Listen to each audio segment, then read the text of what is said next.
인슐린 저항성은 혈당을 낮추는 호르몬인 인슐린에 대한 신체의 반응이 감소함으로써 근육이나 지방세포가 포도당을 잘 섭취하지 못하게 되고 이를 해결하고자 더 많은 인슐린이 분비가 돼서 여러 문제를 유발하는 것을 의미해요. 바로 이 대사증후군을 완화시키는 데는 배가 큰 도움이 되는데 45세에서 65세의 40명 정도를 대상으로 12주 동안 배를 섭취하게 한 후에 배를 섭취하지 않는 대조군과 비교를 한 실험이 있었어요. 이 실험에서 12주 동안 배를 섭취한 사람들은 수축기 혈압이 4에서 5 정도 낮아졌고 허리둘레 또한 줄어드는 게 확인이 되었죠. 배는 단맛이 좋지만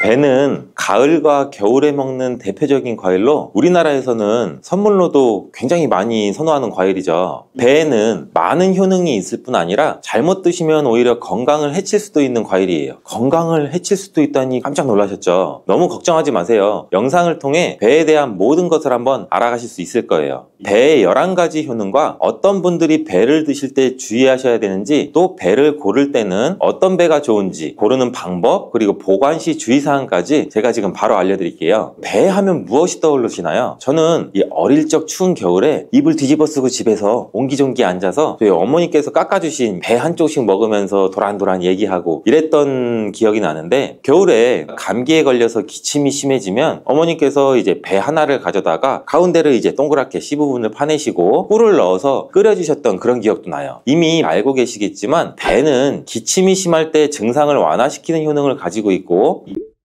배의 첫 번째 효능은 기관지에 좋다는 거예요. 기관지에 염증이 생기면 기관지 점막에 분비물이 증가하는데, 이렇게 되면 가래가 생기죠. 배에 풍부하게 들어있는 이 루테올린과 안토크라신 성분은 항염증 효과를 가지고 있어서 가래를 완화시키는 데 굉장히 큰 도움을 줄 수가 있어요. 배가 폐에 열을 내리고 기관지를 부드럽게 하는 진액 생성을 돕는 역할도 한다고 해요. 배의 과육에는 피로회복을 돕는 유기산과 비타민, 아미노산이 풍부하고, 껍질에는 이 플라보노이드와 폴리페놀 등의 항산화 성분이 많이 들어있어서 면역력을 높이는 효과도 같이 갖고 있죠. 배가 몸에 좋다는 것을 알고 간혹 배를 이용한 가공식품, 배 음료를 드시는 분들이 많은데, 100% 배로 만든 음료가 아닌 과당이나 설탕 등이 많이 들어간 배 첨가물의 가공식품은 주의하셔야 돼요. 이런 가공식품에는 단맛을 높이기 위해서 많은 양의 당 성분이나 설탕이 들어가게 되거든요. 바로 이 설탕이 문제죠. 아시겠지만 이런 가공식품 음료를 굉장히 많이 드시게 되면 설탕을 과다하게 흡수되는데, 그렇게 되면 혈당이 급격하게 오르게 되고 높아진 혈당을 조절하기 위해서 인슐린도 과다하게 분비가 될 수가 있겠죠. 이렇게 되면 또 갑자기 혈당이 또 떨어지게 되고 저혈당 증상도 나타날 수가 있고, 이런 증상이 계속 반복되다 보면은 췌장에 문제가 생길 수가 있죠. 더 나아가서 다양한 혈관 질환도 생길 수가 있겠죠. 정말 사소한 식습관으로 무서운 결과까지 초래할 수가 있는 거예요. 또한 신장뿐 아니라 눈 건강과 심장에도 무리를 주게 되고, 나이가 들면서 얼굴에 주름이 늘어 거울 보기 싫으신 분들도 계시죠. 설탕을 많이 섭취하게 되면 바로 이 주름도 많이 생겨요. 이 설탕을 소화하면서 단백질과 지방이 뭉치는 현상이 나타나는데, 이때 노화를 촉진시키는 활성산소라는 게 증가하게 돼요. 그렇게 되면 피부의 탄력을 유지시켜주는 콜라겐과 엘라스틴이 감소하게 돼서 피부에 주름이 늘어나고 탄력성도 떨어지게 되는 거죠. 두 번째 배의 효능은 미각을 살리는데 좋다는 거예요. 나이가 들면 들수록 음식을 먹어도 맛도 잘 모르겠고 침도 잘 안 생겨서 입안이 건조해지는 느낌이 있는 분들 많으실 거예요. 그 이유는 노화가 되면서 이각세포 기능이 떨어지기 때문인데, 당뇨병이나 갑상선저하증 같은 질환이 있으신 분들이라면 이런 증상이 더욱 심하게 나타나기도 해요. 또 나이 들면서 혈압약도 우리 많이 드시잖아요. 고혈압약 안에 들어있는 캡토프릴이라는 성분의 부작용 중에 하나로 미각장애도 일으키기도 하거든요. 미각세포를 건강하게 유지하는데 가장 중요하면서도 기본이 되는 것은 침이 부족하지 않게 하고 항상 입안에 맑은 침이 충분히 나오게 하는 거예요. 매일 배를 한쪽씩 드시게 되면 입안에 침의 분비를 촉진시키고 침이 부족하지 않게 되고 미각을 살리는 데도 도움을 줄 수 있어요. 침이 부족하면 입안이 마르는 느낌이 있는 분들이라면 바로 이 배가 도움이 될 수 있는 거죠. 세 번째 배의 효능은 대사증후군으로 고통받는 분들에게 도움을 줄 수가 있죠. 대사증후군이란 복부비만이나 고혈압, 당뇨병, 중성지방혈증 등 이런 질환이 한 개인에게서 한꺼번에 나타나는 것을 말하는데, 원인은 아직 명확하진 않지만 대사증후군은 인슐린 저항성이 근본적인 문제라고 추정하고 있는 연구들도 많아요. 인슐린 저항성은 혈당을 낮추는 호르몬 호르몬인 인슐린에 대한 신체의 반응이 감소함으로써 근육이나 지방세포가 포도당을 잘 섭취하지 못하게 되고, 이를 해결하고자 더 많은 인슐린이 분비가 돼서 여러 문제를 유발하는 것을 의미해요. 바로 이 대사증후군을 완화시키는 데는 배가 큰 도움이 되는데, 45세에서 65세 40명 정도를 대상으로 12주 동안 배를 섭취하게 한 후에 배를 섭취하지 않는 대조군과 비교를 한 실험이 있었어요. 이 실험에서 12주 동안 배를 섭취한 사람들은 수축기 혈압이 4에서 5 정도 낮아졌고, 허리둘레 또한 줄어드는 게 확인이 되었죠. 배는 단맛이 좋지만 식이섬유가 풍부하기 때문에 허리둘레를 줄이는 데 도움이 되었던 거예요. 그렇지만 과유불급, 너무 많이 드시는 것은 오히려 건강을 해칠 수가 있는데요. 당뇨가 있는 분들이라면 하루에 배 4분의 1이나 반쪽 정도씩 드시고, 당뇨가 없는 분들이라면 하루 1개 정도 드시는 거를 권장해 드려요. 네 번째 배의 효능은 체질적으로 건조한 분들에게 도움을 줄 수가 있어요. 배를 드시게 되면 몸속에서 세포의 점액질 분비를 활성화하게 돼서 건조한 세포막을 촉촉하게 해줘요. 한의학 쪽에서는 이를 윤조라고 불리기도 하는데, 음을 진액을 생겨나게 하는 방법이란 의미를 가지고 있어요. 세포막이 건조하게 되면 몸 안의 독소가 세포에 달라붙게 되고 배출이 쉽지 않게 되죠. 건강에 악영향을 주게 되는 건데, 이때 배를 많이 섭취하게 되면 이런 증상을 어느 정도 완화시켜서 몸을 건강하게 하는 거예요.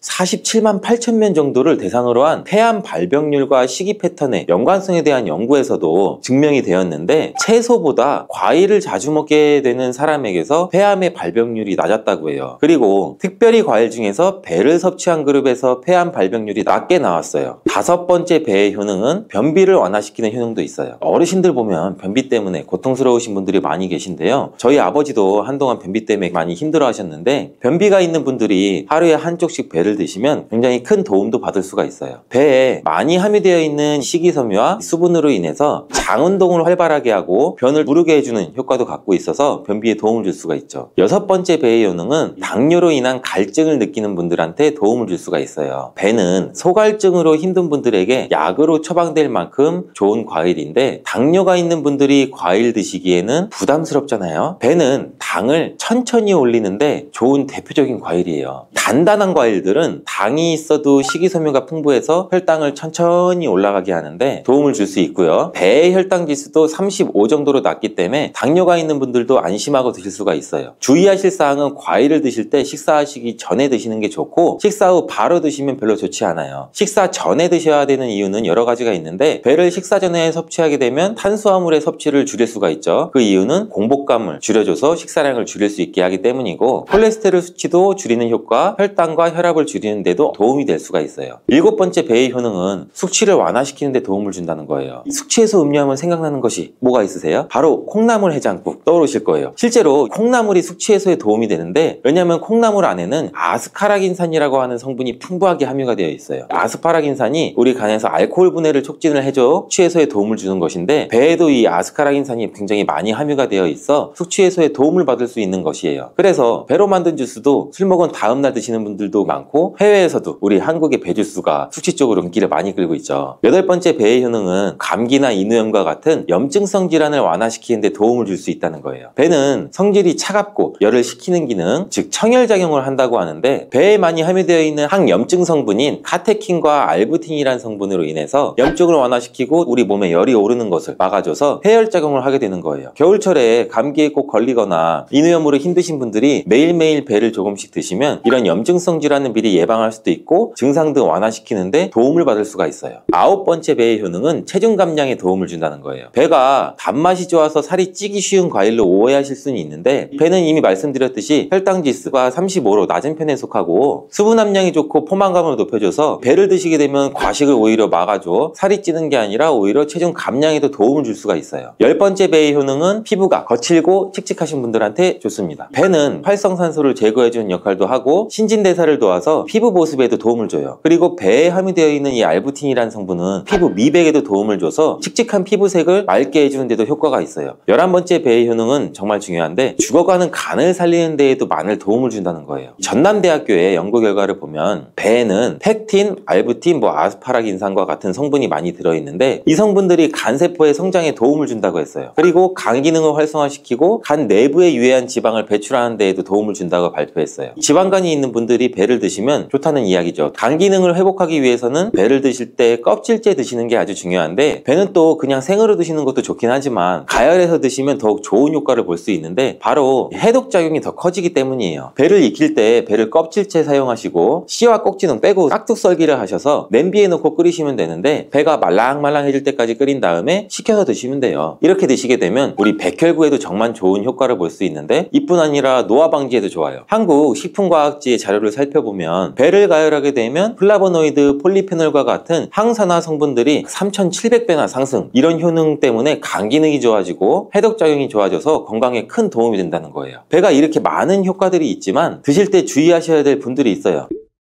첫 번째는 몸이 찬 분들이에요. 수족냉증이 있거나 뱃속이 차가워서 소화를 잘 못 시키시는 분들은 배를 많이 드시면 좋지 않아요. 배가 찬 기운을 갖고 있다고 말씀드렸잖아요. 바로 이 때문에 몸이 찬 분들이 배를 드시게 되면 체온이 더 떨어지고 그렇게 되면 혈액의 흐름에도 어느 정도 영향을 미칠 수가 있겠죠. 또한 배가 소화 기능에 좋은 기능도 있지만 속이 찬 분들이 배를 드시면 소화기관이 더욱 차갑게 돼서 소화가 더 안 되는 일이 발생될 수도 있는 거예요. 두 번째로 배를 드실 때 주의할 분들은 신장이 약한 분이에요. 배에는 수분이 많아서 다른 좋은 점들도 있지만 신장이 약한 분들이 배를 너무 많이 드시게 되면 수분으로 인해서 이뇨작용이 오히려 활발하게 일어나는데 이로 인해서 오히려 수분의 손실이 심해질 수도 있고 소변이 농축돼서 신장에 무리를 줘서 결석 같은 것도 유발하게 될 가능성도 가지고는 있어요.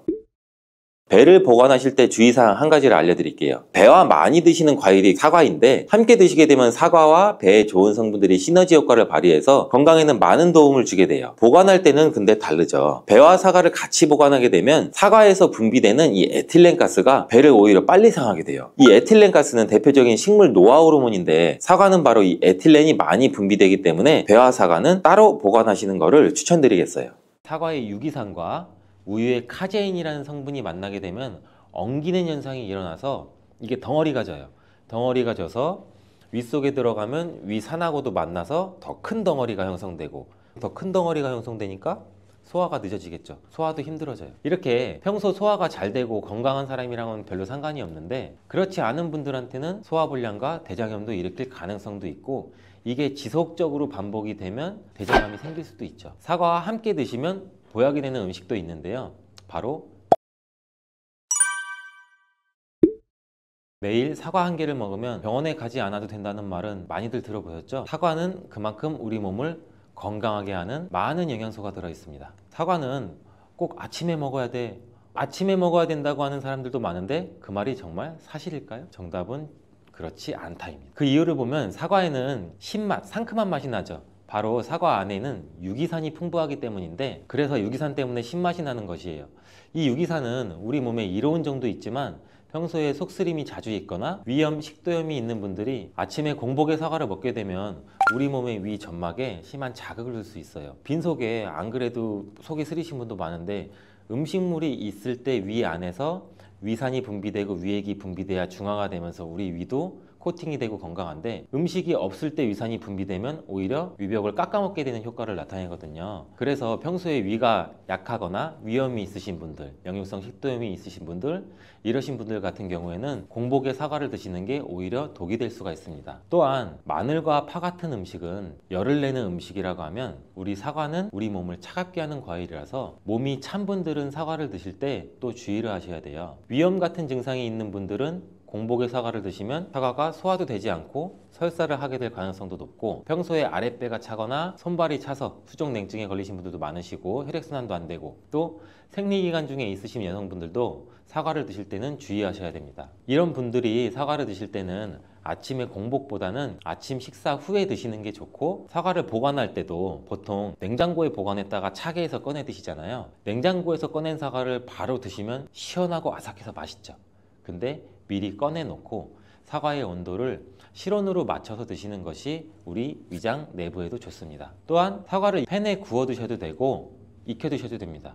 그렇다면 왜 아침에 먹는 사과가 보약이라는 말이 굉장히 우리가 많이 알고 있을까요? 건강하신 분들은 사과를 아침 공복에 드시면 더욱 좋은데 그 이유는 사과에는 펙틴이라는 식이섬유가 풍부해 우리 장 운동을 활발하게 하고 장내 노폐물을 배출하는 데 도움을 줘 하루를 건강하게 시작할 수 있기 때문입니다. 한 가지 꼭 기억하셔야 할 점은 사과를 껍질째 드셔야 한다는 것입니다. 실제 연구에서는 사과의 껍질에는 안토시아닌이나 퀘르세틴, 에피카테킨 같은 이러한 식물성 폴리페놀 성분이 사과의 그 과육보다 사과 껍질에 훨씬 더 많이 함유되어 있는 것이 밝혀졌고 또 이러한 껍질을 버리고 깎고 먹게 되면 사과의 좋은 영양소는 극히 일부만 드시게 되는 것이죠. 사과에는 펙틴 말고도 정말 다양한 영양소가 있는데 사과에는 어떤 효능이나 영양소가 있는지 한번 알아보겠습니다. 사과는 먼저 장을 건강하게 해줘요. 요즘 프로바이오틱스, 프리바이오틱스 굉장히 많죠, 유산균. 이렇게 사과가 천연 프리바이오틱스로서 장내에 우리 몸, 장 안에 좋은 균을 많이 생기도록 해주는 작용을 해줍니다. 이렇게 장내에 좋은 균이 많이 생기게 되면 장의 환경이 좋아지는 건데, 그렇게 되면 단맛, 자극적인 맛이 강한 가공식품에 대한 식욕도 줄어들고 건강한 식품을 먹고 싶은 욕구도 늘어나게 돼요. 또 장이 건강해지면 우리 면역력이 또 좋아지고, 이렇게 다 선순환으로 이어져 가는 건데, 장에는 물론 좋은 세균, 나쁜 세균들이 굉장히 많이 존재가 해요. 근데 좋은 세균만 많아도 안 되고 나쁜 세균만 많아도 안 돼요.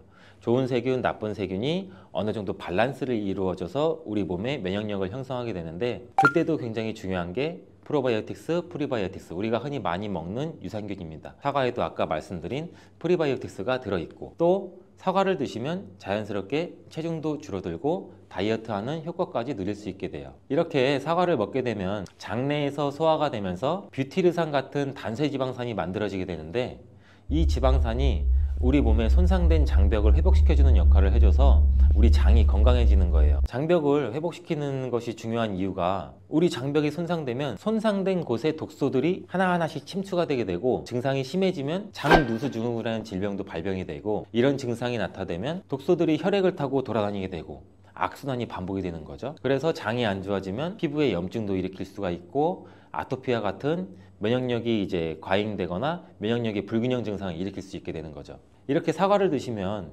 이런 증상을 예방해 장이 건강해져 피부도 탄력 있게 밝아지게 하는 효과도 있고, 사과 속의 풍부한 펙틴이 아까 장 운동도 활발하게 한다고 말씀드렸잖아요. 그렇게 되면 암을 유발할 수 있는 물질들이 장내에 오래 머물지 못하고 결국 대장암의 발병률도 서서히 줄어들게 되죠. 그리고 사과는 혈관도 깨끗하게 해주는데, 혈관을 깨끗하게 해주면 뇌졸중, 고혈압, 심근경색, 그런 혈관 질환도 같이 예방할 수 있게 되고, 이렇게 혈관에 활성산소가 많아지게 되면 혈전이 생겨 혈액순환을 방해하기도 하고 혈관세포를 손상시켜 노화를 촉진시키기도 하는데, 이러한 활성산소를 제거해 주는 게 우리가 흔히 알고 있는 항산화 영양제라고 해요. 말 그대로 활성산소가 우리 세포의 노화를 촉진시켜주고 우리 세포를 더 늙게 만들거든요. 이러한 것들을 제거해주는 항산화 영양소를 같이 섭취해주는 것도 매우 중요한데, 그 항산화 영양소도 사과에 들어있다는 것을 알고 계시면 좋을 것 같습니다. 또한 이러한 활성산소를 제거해서 혈전이 생기는 것을 억제하는데 가장 큰 역할을 하는 게 플라보노이드 계열의 루틴이라는 성분인데, 이 루틴이 사과에 굉장히 많이 들어있어요. 또한 사과에는 칼륨도 굉장히 많이 함유되어 있어서, 칼륨은 혈관 내에 나트륨을 몸 밖으로 배출해주는 역할을 해요. 나트륨은 수분을 흡수하는데 칼륨이 부족하면 나트륨도 배출되지 않습니다. 이 나트륨은 혈압이 상승하며 혈관에 노폐물을 쌓이게 만드는데, 사과를 섭취해서 칼륨을 공급해주면 혈압도 방지할 수 있고 노폐물을 배출시켜주는 역할도 같이 할 수 있습니다.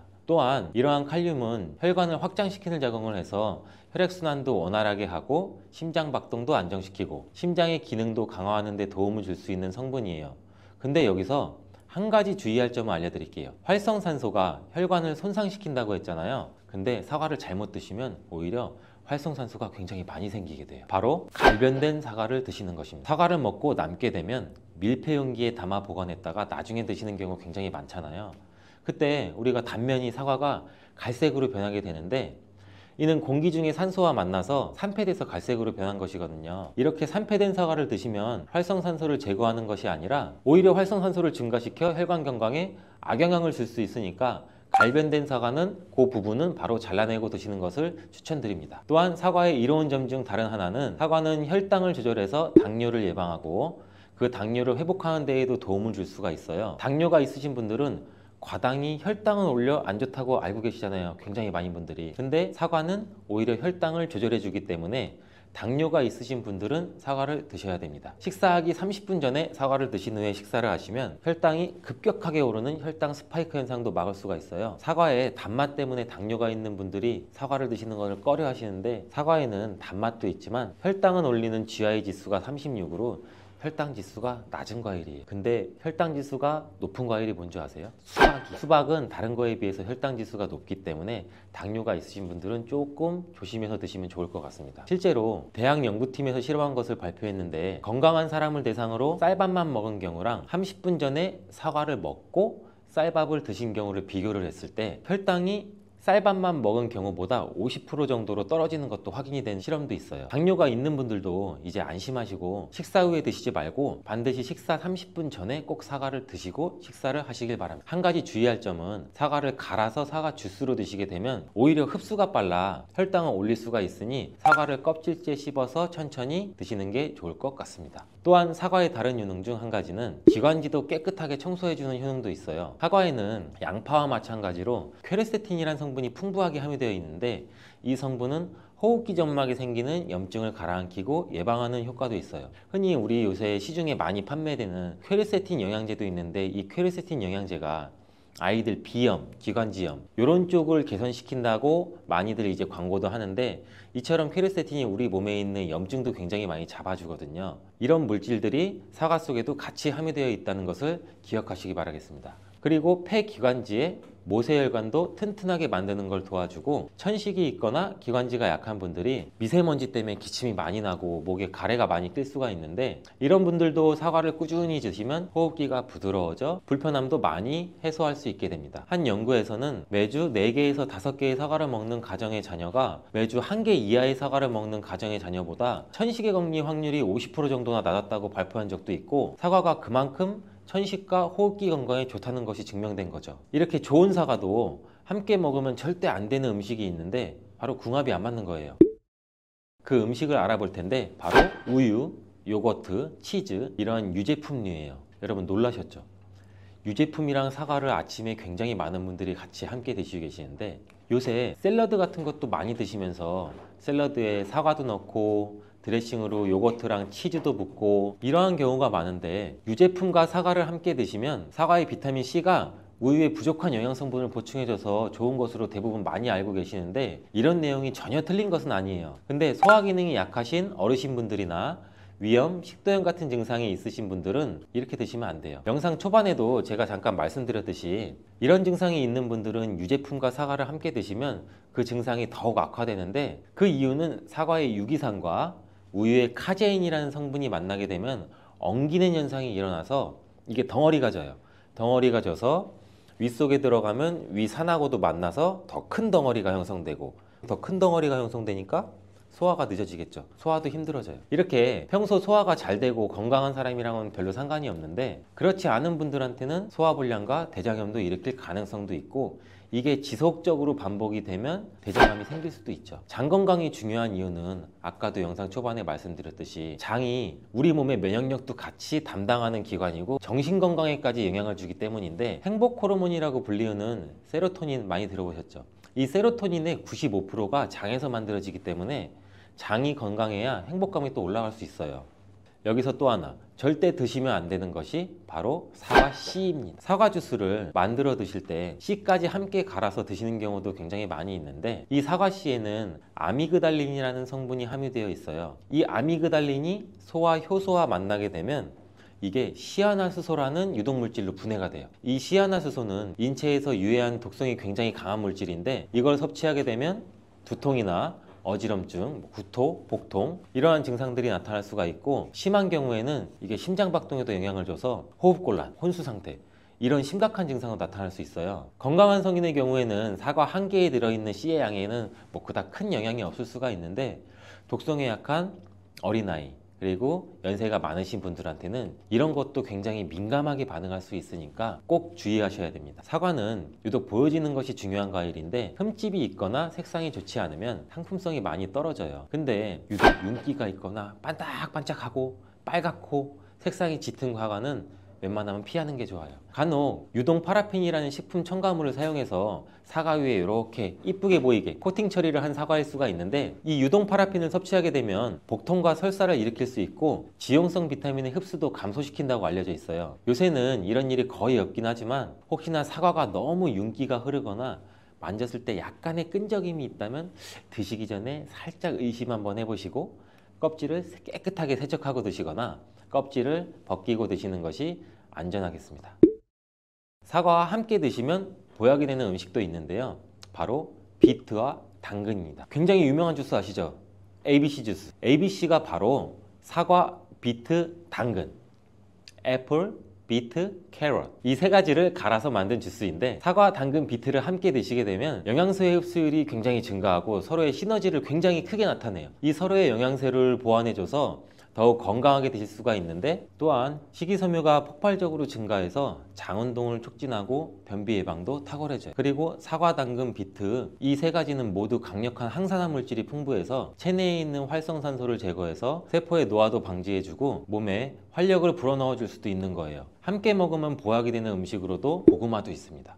이 고구마에는 베타카로틴이라는 성분이 풍부해서 항암작용과 함께 면역력도 같이 강화해 주는데 혈관 건강에도 도움을 줄 수가 있어요. 고구마를 드시면 소화가 잘 안 되는 증상도 나타날 수가 있는데 이게 왜 그러냐면 고구마 속에 함유되어 있는 아마이드라는 성분이 장에서 이상 발효를 일으켜서 가스가 차고 소화불량 증상도 같이 나타나는 건데 이때 같이 사과와 함께 드시면 사과에 함유된 펙틴이 아마이드의 이상 발효 증상을 억제해서 가스가 차는 증상을 발생하지 않도록 도와주게 돼요. 또한 이러한 사과의 효능 중 하나인 혈관을 깨끗하게 하는 것을 고구마의 베타카로틴이 도와줘서 이 효능이 극대화가 돼서 건강에 정말 좋은 음식 궁합도 될 수 있답니다. 꿀은 그 자체로도 또 많은 약효가 있어요. 천연 항생제인 프로폴리스로 인해서 면역력을 높여주고 피로회복도 도와주고 위장 기능도 강화시켜주고 이렇게 도움을 주는 효능이 굉장히 많이 갖고 있는데 특별히 이 건조된 기관지를 촉촉하게 해주는데 굉장히 좋은 효과가 있어서 기침이나 가래를 완화시켜주는 약성도 가지고 있어요. 그래서 우리 흔히 약국에 가시면 프로폴리스 스프레이도 많이 추천을 해주시잖아요. 그래서 목 아프신 분들, 기침이 많이 나시는 분들한테서 많이 추천을 해주시기도 해요. 이렇듯 꿀과 함께 드시면 또 시너지 효과가 나타나 보약이나 다름없는 식품 5가지를 제가 바로 지금 소개해 드릴게요. 첫 번째는 바로 계피예요. 계피와 꿀이 만나면 여러 가지 효능들이 있는데 계피는 오래전부터 이 자연요법으로도 많이 사용된 식재료예요. 꿀과 계피의 조합으로 효능이 배가 된다는 것은 굉장히 많은 실험을 통해서 밝혀진 바 있고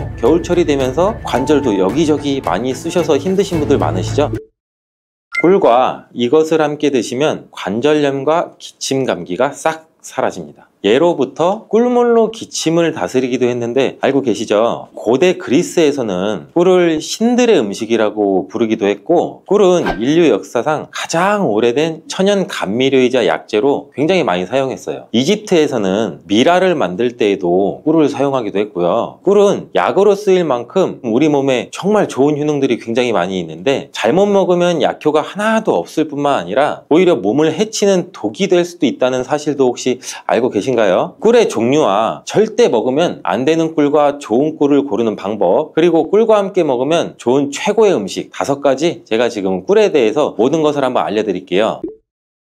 이 꿀에는 굉장히 여러 종류가 있는데 꿀벌들이 꽃을 통해서 꿀을 만드는 것은 뭐 누구나 잘 알고 계신 거죠. 꿀벌이 꽃의 밀선에서 분비되는 자당을 먹었다가 다시 토해내는 과정을 거치는데 꿀벌의 효소에 의해서 과당과 포도당으로 또 분해가 돼요. 그래서 점성이 있는 액체가 되죠. 이것이 우리가 아는 꿀이 되는 거예요. 또 꽃의 종류에 따라서 꿀의 이름도 달라지게 돼요. 우리가 잘 알고 흔히 볼 수 있는 아카시아 꿀 굉장히 유명하죠. 그 외에도 밤꿀, 쌀이꿀, 유채꿀 뭐 등등 꽃의 종류에 따라서 꿀의 맛과 향이 조금씩 다른 특징이 있죠. 여러 가지 꽃을 통해 만들어진 꿀은 잡화꿀이라고 그래요. 이런 꽃을 통해서 만들어진 이 천연꿀 말고 벌에게 억지로 설탕을 먹여서 만든 꿀이 있는데 이거는 또 사양꿀이라고 하죠. 이 사양꿀은 일반적으로 천연꿀에 비해서 가격은 상대적으로 저렴하고 대량으로 생산이 가능하다는 장점이 있죠. 하지만 이 사양꿀은 천연꿀에 비해서 영양가가 낮고 인공적인 향과 맛이 첨가될 수가 있어요. 따라서 우리는 꿀을 선택할 때 사양꿀인지 천연꿀인지 확인을 기본적으로 하시고 구매를 하셔야 되는데 꿀에 사양꿀인지 천연꿀인지는 표기가 되어 있지 않은 경우도 많아요. 이때는 탄소 동위원소 비율을 확인하시면 구분할 수 있어요. 천연꿀의 탄소 동위원소 비율은 22%에서 33% 정도 되고 이 탄소 동위원소 비율이 낮을수록 좋은 꿀이라고 해요. 사양꿀이나 꿀 음료는 거의 설탕물이나 다름없으니 반드시 천연꿀을 구매해서 드시기를 바라요. 꿀을 보관하는 방법을 알려드리자면 꿀은 절대로 썩지 않는다는 말도 있어요. 그 이유는 꿀에는 향균 작용이 있는 이 프로폴리스 성분이 포함되어 있기 때문인데 주의하실 것은 직사광선이 없는 서늘한 곳에 보관하시고 꿀을 덜으실 때는 이 오염되지 않은 스푼 같은 것을 사용하시면 좋습니다. 가끔 꿀을 냉장고에 보관하시는 분들이 있는데 꿀을 냉장고에 보관하면 하얀 침전물이 생길 수가 있어요. 그리고 또 오래되면 층이 분리되는 분리되는 현상이 나타날 수 있으니 주의하시는 게 좋고요. 꿀은 그 자체로도 또 많은 약효가 있어요. 천연 항생제인 프로폴리스로 인해서 면역력을 높여주고 피로회복도 도와주고 위장 기능도 강화시켜주고 이렇게 도움을 주는 효능이 굉장히 많이 갖고 있는데, 특별히 이 건조된 기관지를 촉촉하게 해주는데 굉장히 좋은 효과가 있어서 기침이나 가래를 완화시켜주는 약성도 가지고 있어요. 그래서 우리 흔히 약국에 가시면은 프로폴리스 스프레이도 많이 추천을 해주시잖아요. 그래서 목 아프신 분들, 기침이 많이 나시는 분들한테서 많이 추천을 해주시기도 해요. 이렇듯 꿀과 함께 드시면 또 시너지 효과가 나타나 보약이나 다름없는 식품 5가지를 제가 바로 지금 소개해 드릴게요.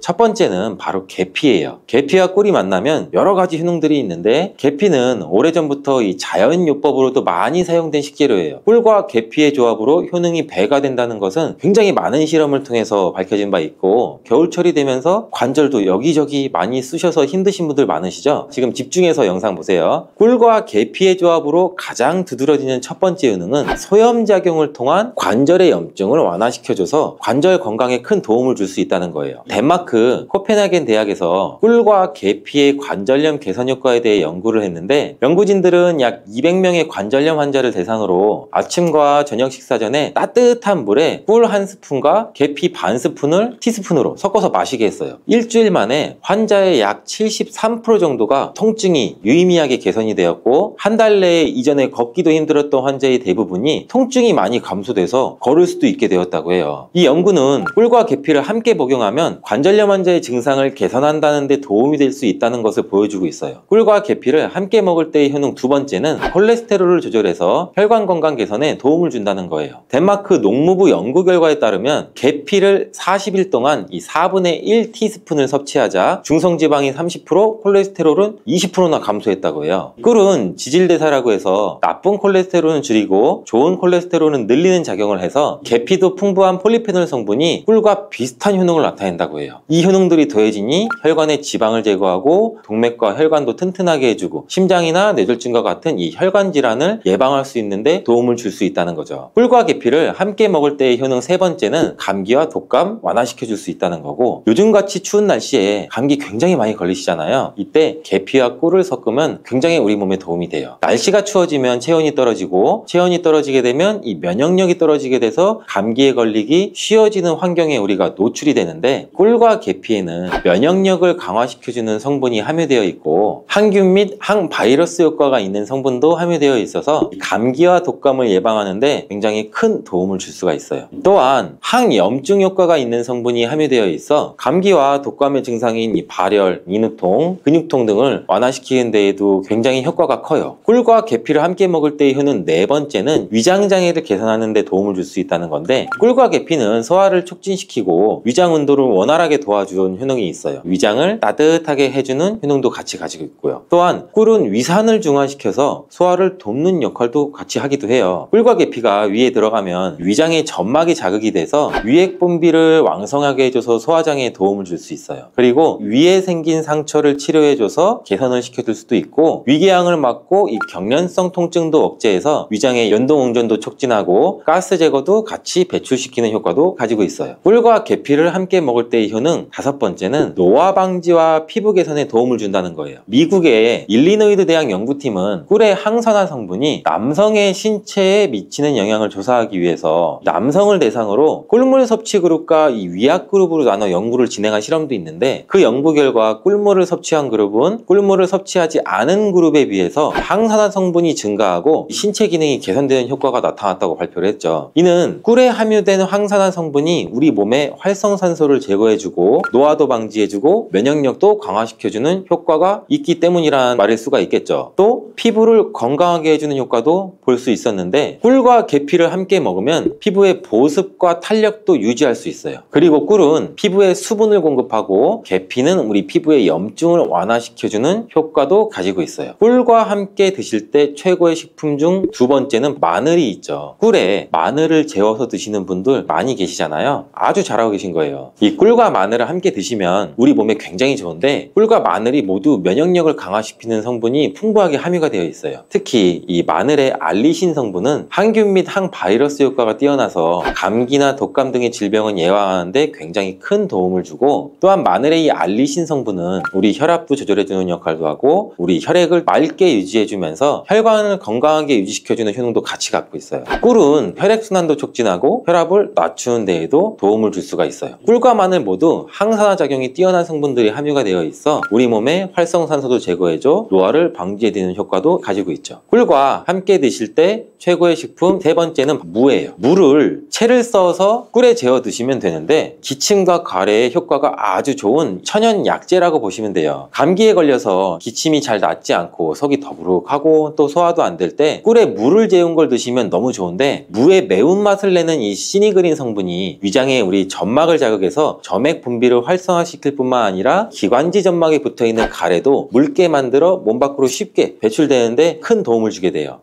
꿀은 기침의 약재로 많이 쓰이게 되는데, 영국에 있는 옥스퍼드 대학 연구팀이 감기 환자 약 1761명을 대상으로 조사한 결과 꿀을 먹은 환자는 감기 증상이 개선이 되고 치료 기간 또한 단축된다는 효과가 있었다고 보고되었는데, 한 연구에 따르면 알러지 감기 치료에 사용되는 이 항히스타민제인 디페니드라민 성분을 복용한 환자보다 꿀을 먹은 환자가 기침의 빈도와 정도가 더욱 개선되었다고 해요. 꿀과 함께 드실 때 최고의 식품 네 번째는 바로 오미자예요. 오미자와 꿀이 만나면 우리 몸의 호흡기 질환, 만성 기침에 굉장히 좋은 효능이 있는데, 요즘같이 찬바람이 불면 목이 건조해지면서 마른 기침이 계속 나와 또 힘들 수가 있죠. 또 마른 기침이 계속 나지만 가래가 없는 분들, 장기침이 계속 나와서 기침을 많이 하면 가슴도 아프잖아요. 그리고 또 일상생활 하는데 지장도 많이 있고 불편하신 분들이 굉장히 많잖아요. 이런 분들한테는 꿀과 오미자가 정말 좋은 조합이에요. 오미자는 폐와 기관지를 촉촉하게 해줘서 이런 마른 기침에도 효과적입니다. 꿀과 함께 드실 때 최고의 식품 다섯 번째는 바로 생강이에요. 생강을 채로 잘게 썰거나 갈아서 꿀에 재워서 드시면 되는데, 꿀 생강은 기침에 당연히 좋고 몸에 찬 기운이 돌고 혈액순환이 안 되는 것 같을 때 드시면 더욱더 좋아요. 몸을 따뜻하게 데워주는 효과가 있고, 감기 초기 그리고 몸살이 났을 때도 드시면 컨디션을 회복하는데 굉장히 큰 도움을 받을 수가 있죠. 또한 소화불량일 때에도 꿀 생강을 드시면 속이 편안해지는 것도 느껴보실 수 있을 거예요.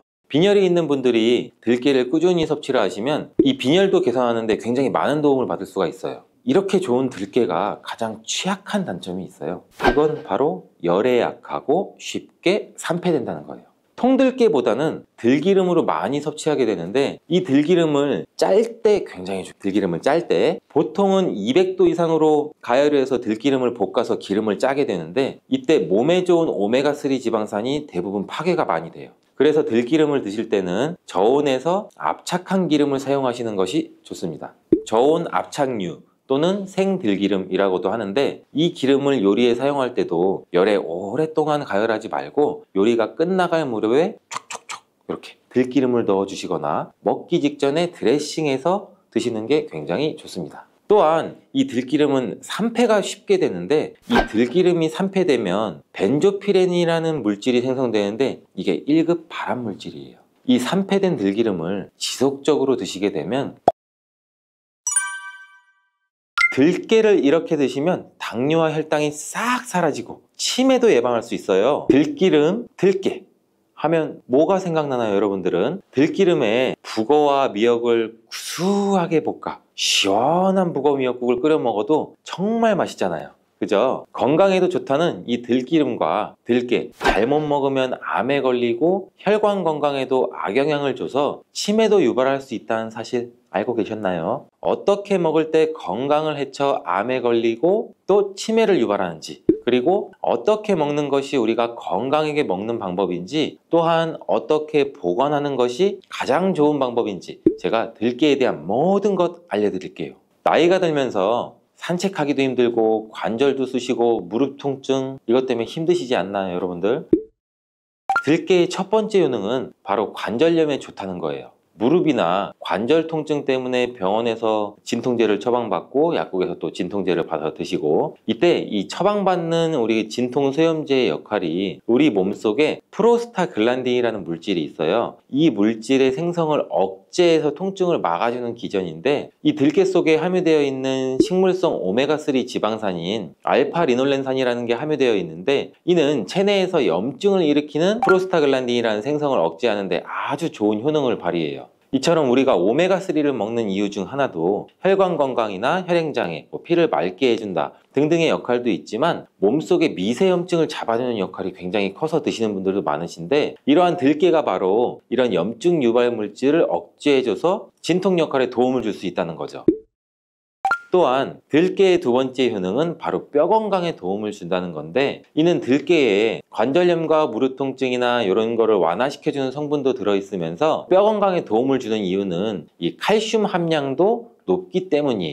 이 들깨 100g에는 약 한 390ml 정도 되는 칼슘이 함유가 되어 있다고 하는데, 뼈 건강에 아주 도움을 줄 수 있는 좋은 식품이기도 해요. 이러한 들깨를 꾸준히 섭취하면 이처럼 칼슘의 흡수도 많아져 골다공증 예방에도 참 좋은데, 중년 이후 노화가 진행될 때 영양 불균형이 생기면서 많이 발생이 하게 되는데, 여성의 경우 폐경 이후에는 골밀도가 많이 감소가 되고 골다공증 발생되는 확률도 높아진다고 해요. 골다공증으로 인해서 노인들의 골반 골절이 일어날 수가 있는데, 이 골반 골절로 인해서 65세 이상이신 분들은 30%가 1년 내에 사망하고, 또 80세 이상인 분들은 50%가 2개월 이내에 사망을 할 수도 있다고, 굉장히 위험하다고 해요. 그럼 노인들에 대한 뼈 관리는 굉장히 중요하겠죠. 이 골다공증 관리에 뼈 건강을 유지하고 골절 위험을 줄이기 위해서도 굉장히 중요해요. 뼈 건강을 위해서 우리 들깨를 꾸준히 섭취하는 게 좋겠죠. 나이가 들면서 깜빡깜빡하는 일도 잦아지고 기억력도 떨어져서 고민되시는 분들 많으시죠? 이제는 걱정하지 마세요.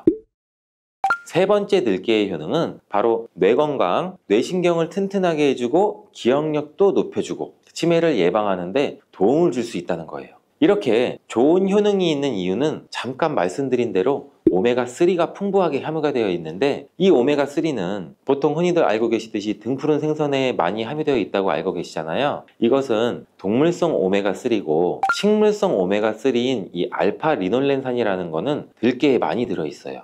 이 들깨에 함유된 지방산 중에서 이 60% 정도나 차지하는 게 바로 이 알파리놀렌산인데, 이 알파리놀렌산은 뇌신경 보호에 탁월한 효과가 있는데, 어떻게 뇌신경을 보호하느냐? 뇌신경에 염증을 일으켜서 망가뜨리는 이 사이토카인이라는 물질이 있는데, 이러한 사이토카인이라는 물질의 분비를 감소를 시키고, 또 알츠하이머 치매 환자의 뇌에서 많이 발견되는 이 비정상적인 단백질이라는 게 있어요. 이게 베타 아밀로이드라고 하는데, 바로 이 알파리놀렌산이 이 베타 아밀로이드를 감소시키기 때문이에요. 참치에도 많이 함유되어 있다는 DHA 많이 들어보셨죠? 이 DHA가 대표적인 뇌기능 강화 물질인데, 이 DHA가 우리의 기억력도 높여주는 데 도움 주고, 또 학습 능력 또한 좋게 만들어주는데, 이 DHA는 체내에서 잘 합성이 되지가 않아서 식품으로 섭취를 하는 게 좋아요. 이 들깨에 함유된 알파리놀렌산이 흡수될 때 바로 이 DHA로 전환이 돼요. 그래서 어린이 전용 오메가3 같은 경우에서도 약국에서 많이 보시면 이 EPA보다는 DH 함유량이 높은 영양제도 굉장히 많이 찾아볼 수가 있는데, 이렇듯 들깨가 뇌신경이나 뇌 건강에 좋은 이유가 바로 이것 때문이에요. 네 번째 들깨의 효능은 이 심장을 건강하게 하고 혈관의 노화를 막아주는 데 도움을 준다는 거예요. 이 알파리놀렌산이 체내에 흡수될 때 DHA로 변환된다고 제가 말씀드렸잖아요. 그뿐만 아니라 EPA로도 변환이 되는데, 이 EPA가 어떤 역할을 하냐면 바로 혈소판 응집을 억제해서 혈관에 혈전이 생기는 것도 막아주는 효능도 같이 가지고 있어요. 물론 혈액순환도 도와주겠지만, 그리고 혈관은 튼튼하게 하는 효능과 혈액의 중성지방과 나쁜 콜레스테롤인 LDL을 낮추고, 또 좋은 콜레스테롤인 HDL을 높여주는 역할도 같이 해요. 이 미국의 심장협회에서는 허혈성 뇌졸중이나 심장마비로 인한 돌연사, 관상동맥 질환 등의 위험을 감소시키기 위해서 매주 1회에서 2회 이상 오메가3 지방산이 풍부한 등푸른 생선을 섭취하는 것이 도움을 준다고도 발표를 했어요. 근데 이 오메가3 지방산의 함량을 살펴보면 이 100g당 오메가3 지방산의 함량이 연어에는 한 11.5g, 고등어에는 9.9g, 들깨에는 무려 63.1g이나 함유가 되어 있다고 해요. 굉장히 많이 함유되어 있죠. 이렇듯 들깨에는 연어에 비해서 5배 이상 들어있다는 건데, 들깨를 꾸준히 드셔서 혈관도 건강하게, 심장도 튼튼하게 유지하시기 바라겠습니다. 5번째 들깨의 효능은 바로 변비에 좋다는 거예요. 이 들깨의 껍질에는 식이섬유가 굉장히 풍부한데 들깨 100g에는 약 18g 정도로 풍부한 식이섬유가 함유가 되어 있어요. 이 식이섬유는 우리 장내에서 수분을 흡수하게 되는데 이 수분을 흡수하게 되면 대변도 무르게 해주고 장 운동도 촉진해서 변비를 예방하는 데 도움을 줘요. 또한 불포화 지방산도 굉장히 풍부한데 들깨에 함유되어 있는 이 리놀렌산이 대장의 염증도 억제해주고 변비로 인해서 발생할 수 있는 이 대장질환 또한 예방하는 데 도움도 줄 수 있어요. 6번째 들깨의 효능은 바로 이 췌장을 건강하게 하는 데 도움을 준다는 거예요. 들깨에는 또 루테올린이란 성분이 풍부하게 들어있는데 이 성분은 몸 안에서 인슐린에 대한 반응도를 높이는 기여를 해요. 이게 무슨 말이냐면 우리 췌장에서 인슐린이 분비가 되죠. 인슐린이 조금만 분비하게 돼도 몸 안에서 이 인슐린에 대해서 반응을 잘하면 혈당이 급격히 올라가는 것도 막아주고 또 췌장에서 인슐린 분비도 멈추는 역할을 하겠죠. 이렇게 췌장의 부담을 많이 덜어줄 수 있다는 거예요. 루테올린을 통한 인슐린 반응도가 높아지면 당뇨도 예방할 수 있고 혈당 조절에도 많은 도움을 받을 수 있어요.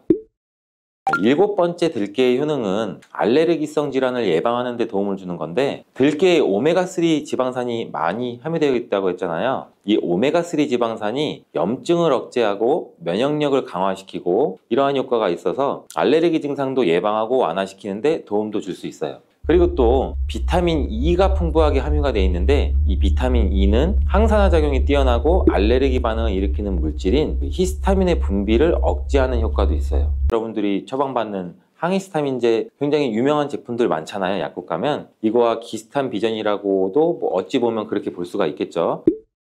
8번째 들깨의 효능은 빈혈에 좋다는 거예요. 들깨에 약 100g에는 철분이 14mg 정도 함유가 되어 있는데 이는 시금치의 약 2배에 해당이 돼요. 시금치보다도 이 철분 함량이 높아서 빈혈에 도움을 줄 수도 있고 그뿐 아니라 이 들깨에 함유된 비타민 B12라는 성분은 이 조혈작용 즉 피를 만들어주는 작용을 도와주는데 이 조혈작용이란 그 혈액 속에 혈구를 어떻게 보면 만들어내는 과정을 말하죠. 빈혈이 있는 분들이 들깨를 꾸준히 섭취를 하시면 이 빈혈도 개선하는 데 굉장히 많은 도움을 받을 수가 있어요. 이렇게 좋은 들깨가 가장 취약한 단점이 있어요. 그건 바로 열에 약하고 쉽게 산패된다는 거예요. 통들깨보다는 들기름으로 많이 섭취하게 되는데 이 들기름을 짤 때 굉장히 좋아요. 들기름을 짤 때 보통은 200도 이상으로 가열을 해서 들기름을 볶아서 기름을 짜게 되는데 이때 몸에 좋은 오메가3 지방산이 대부분 파괴가 많이 돼요. 그래서 들기름을 드실 때는 저온에서 압착한 기름을 사용하시는 것이 좋습니다. 저온 압착류 또는 생들기름이라고도 하는데 이 기름을 요리에 사용할 때도 열에 오랫동안 가열하지 말고 요리가 끝나갈 무렵에 촉촉촉 이렇게 들기름을 넣어 주시거나 먹기 직전에 드레싱해서 드시는 게 굉장히 좋습니다. 또한 이 들기름은 산패가 쉽게 되는데 이 들기름이 산패되면 벤조피렌이라는 물질이 생성되는데 이게 1급 발암물질이에요. 이 산패된 들기름을 지속적으로 드시게 되면 발암물질을 계속 먹게 되는 거죠. 그래서 이 들기름의 사용기간 또한 지켜주시는 게 좋은데 보통은 2달 이내로 드시는 게 가장 좋고 개봉을 하셨다면 1달 이내에 소비하는 것을 추천드립니다. 어떻게 보면 어린이 시럽이랑도 비슷하죠, 유통기한이. 이 들깨는 또한 보관 방법도 굉장히 중요해요. 신문지나 검은 비닐 이런 걸로 감싸서 빛을 차단하고 밀봉한 상태에서 반드시 냉장 보관하시기를 추천해 드립니다. 실온에 두신다면 들기름의 산패는 급속히 진행이 돼요. 근데 이 들기름을 오래 보관할 수 있는 방법도 있는데 이것은 참기름과 섞어서 보관하는 거예요. 이 참기름에는 비타민 E와 세사몰이라는 성분이 있는데 이 성분이 들기름의 산패를 막아줘서 도움을 주죠. 이 세사몰이라는 성분은 참기름을 고온에서 볶거나 기름을 짜는 과정에서 생성되는 물질인데 이 때문에 다른 기름에 비해 참기름이 산패가 느리고 지속성이 좋은 거예요. 그래서 들기름과 참기름을 7:3, 8:2 정도로 섞어서 보관하시면 조금 더 오래 보관할 수가 있습니다. 근데 들깨를 기름으로 드시게 되면 들깨 껍질을 섭취할 수가 없잖아요. 들깨 껍질에 몸에 좋은 식이섬유와 대표적인 항산화 물질인 이 페놀 성분들을 다 버리게 되는 거예요. 그래서 들깨를 제대로 드시려면 들기름보다도 통들깨 자체로 드시는 게 좋은데 우리 마트 많이 가잖아요. 마트에 가면은 통들깨보다도 들깨 가루를 굉장히 많이 판매해요. 이 들깨 가루는 산패가 빨리 되기 때문에 통들깨를 구매해서 드시는 것을 추천을 드리고, 이 통들깨를 구매하시면 그 안에 작은 돌이라든지 이물질이 또 많이 들어있겠죠. 그래서 세척도 잘 해주셔야 돼요.